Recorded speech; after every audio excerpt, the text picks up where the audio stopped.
जिला प्रशासन की कार्यशैली पर धनबाद विधायक और नगर के उपाध्यक्षों ने धनबाद उपायुक्त से समाहरणालय में की मुलाकात, उठाए सवाल। मानवाधिकार के आदेश पर बीसीसीएल ने 7 माह पूर्व ही जिला प्रशासन को दिए हैं 2.5 करोड़ रुपए।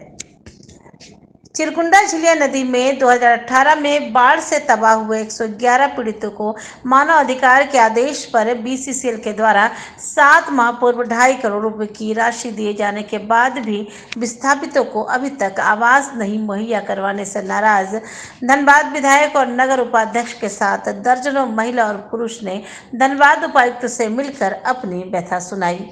वहीं धनबाद विधायक ने जिला प्रशासन की कार्यशैली पर सवाल खड़े करते हुए कहा कि 5 साल पूर्व 100 से अधिक वेंचर गरीब विस्थापित हुए थे, जिसको लेकर बीसीसीएल ने मानवाधिकार के आदेश पर जनवरी माह में ही जिला प्रशासन को 2.5 करोड़ रुपए मुहैया करवा दिए थे, पर आज तक जिला प्रशासन ने विस्थापितों को बसाने की पहल नहीं की। इनमें अधिकतर सफाई कर्मी और दैनिक मजदूरी करने वाले गरीब लोग हैं। रोजाना 50 किलोमीटर दूर धनबाद आकर गुहार लगाना इनका संभव नहीं। हालांकि उपायुक्त ने राशि प्राप्त करने की बात स्वीकार करते हुए जल्द ही आवास बनाने का आश्वासन दिया। अब देखने वाली बात यह होगी कि कब विस्थापितों को अपना आवास मिल पाता है। धनबाद से नीरज कुमार की रिपोर्ट। आज चिरकुंडा नगर परिषद के अंदर वहाँ बीसीसीएल के चलते झिलिया नदी में बाढ़ आ गई थी और 111 घर बर्बाद हो गए। उस पर जयप्रकाश जी, जो वहाँ के नगर परिषद के उपाध्यक्ष हैं, जयप्रकाश सिंह जी, इन्होंने मानवाधिकार में केस किया और फलतः केस लड़ते लड़ते उसका नतीजा आया कि मानवाधिकार ने बीसीसीएल को निर्देश दिया कि आप सभी के घर बनाने के लिए पैसा अलॉट कीजिए। आज जनवरी में वो पैसा आ गया था जिला के पास, लेकिन अभी तक इनके कान पर जू नहीं रेंगा था। यह बीसीसीएल के द्वारा जयप्रकाश जी को क्वेरी करने पर लिखित में सूचना दिया गया कि ये 5/1/23 को ही यह पैसा चला गया है, लगभग 2.5 करोड़ रुपया उनके आवास के निर्माण के लिए। तब इन्होंने वो सारा डिटेल उन्होंने दिया है, तब ये आज हम लोग डीसी से मिले हैं। ये सब लोग सैकड़ों की संख्या में जो सफाई कर्मचारी हैं, मेहनतकश मजदूर हैं, बहन हैं, भाई हैं, सब लोग आए हैं। तो हमने कहा कि आप लोग यहाँ रहिए, मैं बात करूँगा। और हम लोग गए थे, 5-6 आदमी इनके भी हर मोहल्ले से के लोग गए थे वहाँ पे। इनके सामने डीसी साहब ने स्वीकार किया कि हाँ पैसा आया है, और उन्होंने आश्वस्त किया है कि जिसका अपना ज़मीन है उसका जल्द से जल्द घर निर्माण का काम शुरू हो जाएगा, और जिसका नहीं है, क्योंकि वर्षों से 50 साल से ज़्यादा समय से वहाँ लोग रहते हैं, तो उनकी बंदोबस्ती करके उनके घर निर्माण की प्रक्रिया शुरू कराई जाएगी। दूसरा एक और मामला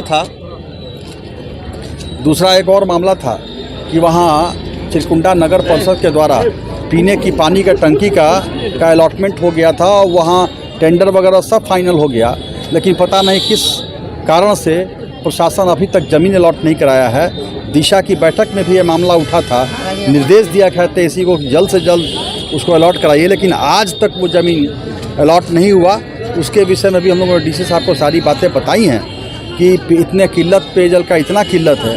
इस समय प्रशासन का यह नकारात्मक रवैया, और जबकि मुख्यमंत्री जी ने कहा भी है कि चिरकुंडा के लिए नगर परिषद के लिए हमने इतनी राशि अलॉट किया है, पीने की पानी के लिए वहाँ दिया है, उसके बावजूद ये ऐसे पदाधिकारी जो जिम्मेवार पदाधिकारी हैं उनके कान में जूं न रेंगना, बिल्कुल उनके कान में तेल डाल के सोए हुए हैं, यह समझ से बाहर है। हम लोगों ने डीसी साहब से कहा है, और अगर इसका नहीं सुनवाई होगी तो हम लोग ऊपर तक जाएंगे, नहीं तो फिर मजबूर होकर एक बड़ा आंदोलन भी चिरकुंडा वासी पानी के लिए करेंगे।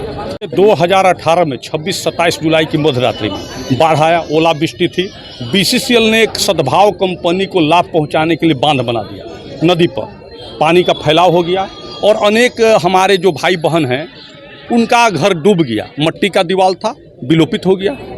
2 साल हम लोग घूमे जिला प्रशासन और बीसीसीएल के पास, कोई उपाय नहीं हुआ। तो राष्ट्रीय मानवाधिकार के पास हम लोगों ने एक अपील दायर की, और उस अपील के आलोक में निर्देश हुआ, और उस निर्देश में 2,49,75,000 5/1/2023 को बीसीसीएल ने जमा किया, और आज तक घर नहीं बना। 7 महीना बीत गया। तो हम माननीय विधायक धनबाद के श्री राज सिन्हा जी को लेकर हम आज उपायुक्त धनबाद से मिले हैं, और विधायक जी के मुख से आप लोगों ने सुना कि क्या आश्वासन मिला। कितने लोगों का घर डूबा था? 111 लोग हैं। 137 पर मेरा कंप्लेन था, 111 का पैसा बीसीसीएल ने जमा किया है। कितना?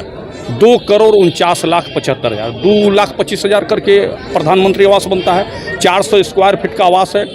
अगर आपने इनको भी पैसा दे दिया रहता तो 400 स्क्वायर फीट का आवास 3 महीना में बन जाता, लेकिन आपने पैसा नहीं दिया। तो ऐसा लगता है कि आप ब्याज कमा रहे हैं क्या 7 महीना से पैसा रखकर? अब क्या कर रहे हैं? क्या आश्वासन मिला? बोले हैं कि जिनका ज़मीन है उनका काम जल्द से जल्द चालू कराएंगे और जिनका ज़मीन सरकारी है उनको भूमि आवंटन की प्रक्रिया करेंगे। ये कब तक पूरा हो जाएगा? कुछ डेडलाइन? अब सरकार है और सरकार की एजेंसी है, हम लोग अपील करने वाले हैं। अगर नहीं करवाई होगी तो फिर एक बार NHRC के द्वार पर, राष्ट्रीय मानवाधिकार के द्वार पर जाने का काम करेंगे कि भाई इनका क्या हुआ, पैसा 7 महीना से रख कर क्या कर रहे हैं। तो ये परिस्थिति है। लेकिन आज जो आश्वासन मिला है माननीय विधायक जी के समक्ष, हमको लगता है कि उपायुक्त महोदय की बात में दम था और काम होगा। मैं जयप्रकाश सिंह, पूर्व उपाध्यक्ष चिरकुंडा नगर परिषद।